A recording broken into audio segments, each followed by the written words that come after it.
नमस्कार, मैं डॉक्टर प्रमोद नागर, कार्डियक सर्जन। आज आपसे बात करने वाला हूँ हाइड्रेशन के ऊपर।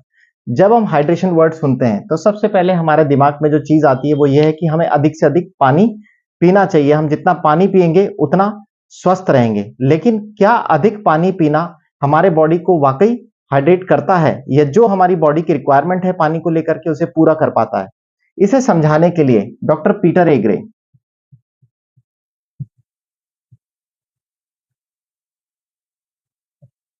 कि शरीर में पानी वाकई जाता कैसे है, कोशिकाओं के अंदर काम कैसे करता है और पहुंचता कैसे, इसे समझाने के लिए डॉक्टर पीटर एग्रे को 2003 में नोबेल प्राइज मिला।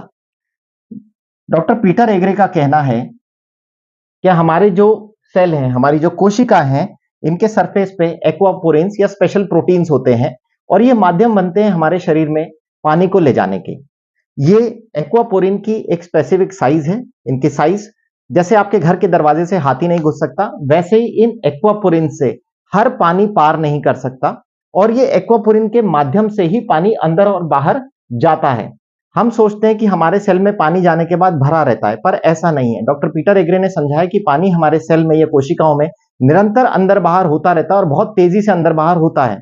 ऐसा इसलिए होता है क्योंकि हमारे सेल के अंदर बहुत सारे केमिकल रिएक्शन चल रहे हैं, जिससे हमारे को जीवन मिलता है। ये वो सेल का फंक्शन होता है। जैसे आपके पैंक्रियास के सेल इंसुलिन बनाते हैं, लीवर के सेल डाइजेस्टिव एंजाइम बनाते हैं, पेट के सेल HCl बनाते हैं, एसिड बनाते हैं। तो इस तरह की बहुत सारी क्रियाएं हमारे शरीर में चल रही है और अलग अलग कोशिकाएं क्रियाएं कर रही है। तो जब ये रिएक्शन हमारे सेल में चल रहे होते हैं, कोशिकाओं में चल रहे होते हैं, तो बहुत सारे केमिकल ऐसे भी बनते हैं जो हमारे शरीर के लिए जहर है या टॉक्सिन है और उन्हें शरीर से निकाल के बाहर फेंकना बहुत आवश्यक है। और जब हम खाना खाते हैं, तो इसमें बहुत सारे विटामिन्स, मिनरल, न्यूट्रिएंट, फाइटोन्यूट्रिएंट्स होते हैं जो इन सेल के अंदर जाना जरूरी है ताकि ये रिएक्शन सही तरीके से हो सके। तो ये एक्वापोरिन पानी को एक माध्यम बनाते हैं जिसके माध्यम से अंदर के टॉक्सिन बाहर आ सके और बाहर के न्यूट्रिएंट सेल के अंदर आ सके, जिससे हमारे सेल में ये केमिकल रिएक्शन सही तरीके से हो सके। इन सब का माध्यम पानी है, पर पानी को सेल के अंदर बाहर करने वाले एक्वापोरिन्स हैं। ये वो चैनल्स हैं 3 नैनोमीटर साइज के छोटे, जिनके थ्रू पानी अंदर बाहर होता है। लेकिन जैसे आपके घर के दरवाजे से हाथी अंदर बाहर नहीं हो सकता, ऐसे ही सही पानी का होना आवश्यक है इस दरवाजे से अंदर बाहर होने के लिए। तो इन्होंने एक और प्रॉपर्टी बताई कि पानी की माइक्रो क्लस्टर स्ट्रक्चर होना आवश्यक है अगर पानी अंदर बाहर सही तरीके से मूव कर सके। तो ये माइक्रो क्लस्टर है क्या वास्तव में? जो पानी नेचर में बह रहा है, चाहे वो झरनों में, नदी में, हमारे गंगोत्री के उद्गम पे, ये बहते हुए पानी के अंदर पानी का एक स्ट्रक्चर होता है। ये 5 से 6 मॉलिक्यूल्स का पानी होता है। इसका हेक्सागोनल स्ट्रक्चर होता है। लेकिन जैसे ही हम पानी को रोकते हैं, चाहे बांध बना के, चाहे टंकी में भर के, चाहे हमारे घर के नीचे टैंकर के अंदर, पानी रुकने की वजह से भारी हो जाता है। ये इसके मॉलिक्यूल्स एक दूसरे में चिपकने लग जाते हैं और ये 25 से 26 मॉलिक्यूल का हो जाता है। ये यूं मान के चलिए इसकी साइज बढ़ जाती है।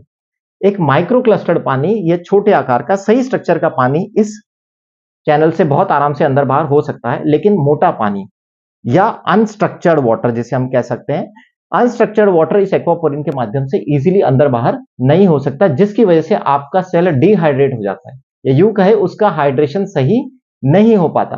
तो आपकी कोशिकाओं का सही हाइड्रेशन मेंटेन करने के लिए ये एक्वापोरिन चैनल्स के थ्रू स्ट्रक्चर्ड वाटर का सही क्वांटिटी में जाना जरूरी है। तो मैं समझाता हूं आपको फर्क स्ट्रक्चर्ड और नॉन स्ट्रक्चर्ड वाटर में क्या है। इसके लिए मैं समझाने के लिए मैं ग्रीन टी लूंगा। ग्रीन टी को अगर हम समझें तो ग्रीन टी एक बैग है। ये जो बैग है, ये सेल्यूलोज का बैग है। सेल्यूलोज एक तरीके से मान सकते हैं हमारे सेल का स्ट्रक्चर है, हमारी कोशिकाओं का एक स्ट्रक्चर है और इसके अंदर ये चाय पत्ती भरी हुई है। ये चाय पत्ती के अंदर अर्क है। कोई भी पानी अगर स्ट्रक्चर्ड है तो वो इसके अंदर आसानी से जा पाएगा और बाहर निकल पाएगा। जब हम ग्रीन टी बनाते तो हम ठंडे पानी में कभी भी ग्रीन टी नहीं बनाते, हम इस ग्रीन टी को गर्म पानी में बनाते हैं।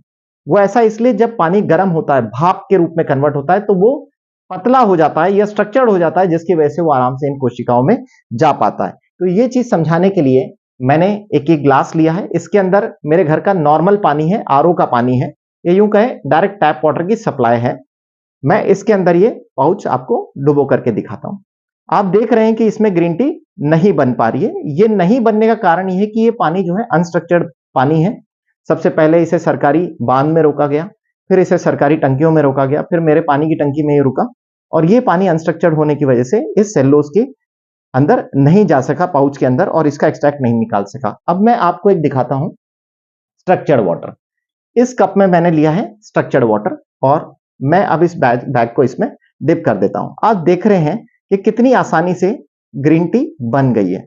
स्ट्रक्चर्ड वाटर आपकी कोशिकाओं में बहुत आसानी से पेनिट्रेट कर सकता है। पुराने आयुर्वेद में कॉपर के जो बर्तन के अंदर 12 घंटे पानी को रखने की पद्धति बताई गई है, वो बेसिकली पानी को स्ट्रक्चर करने का तरीका है और दूसरा उसे डीकंटामिनेट, ताकि बैक्टीरिया उसमें से मर जाए, पानी स्ट्रक्चर्ड हो जाए। लेकिन तांबे के बर्तन में रखा हुआ पानी भी तभी स्ट्रक्चर्ड हो सकता है जब उसे प्रकृति में से आपने बहते हुए पानी को लिया है, जहां मनुष्य ने कोई बांध बना के पानी को नहीं रोका हो। तो अगर आप गंगोत्री के पानी को तांबे के बर्तन में रखते हैं तो पानी वाकई स्ट्रक्चर्ड हो जाएगा। वैसे ही गंगोत्री का पानी स्ट्रक्चर्ड पानी है, लेकिन उसी पानी को अगर हम तांबे के बर्तन में रखते हैं तो एंटीबैक्टीरियल गुण भी पैदा करेगा और आपके पीने के लिए अच्छा होगा। लेकिन जो हमारे पास सप्लाई का पानी आ रहा है ये नॉन स्ट्रक्चर्ड वाटर है और ये आपकी बॉडी को हाइड्रेट नहीं कर सकता। डॉक्टर पीटर हेगरे ने इस कंसेप्ट को समझाने के लिए पानी के माइक्रो क्लस्टर्ड स्ट्रक्चर के एक्वापोरिन चैनल्स के थ्रू अंदर बाहर होने की क्रिया को जो समझाया, इसके लिए इन्हें नोबेल प्राइज मिला है। दोस्तों, नोबेल प्राइज दुनिया का सबसे बड़े प्राइज में से आता है। हम धन्य हैं ये सोच के कि ऐसे डॉक्टर्स अवेलेबल हैं दुनिया के अंदर जिन्होंने वाकई चीजों को समझा है और हम तक पहुंचाने का कष्ट उठाया है।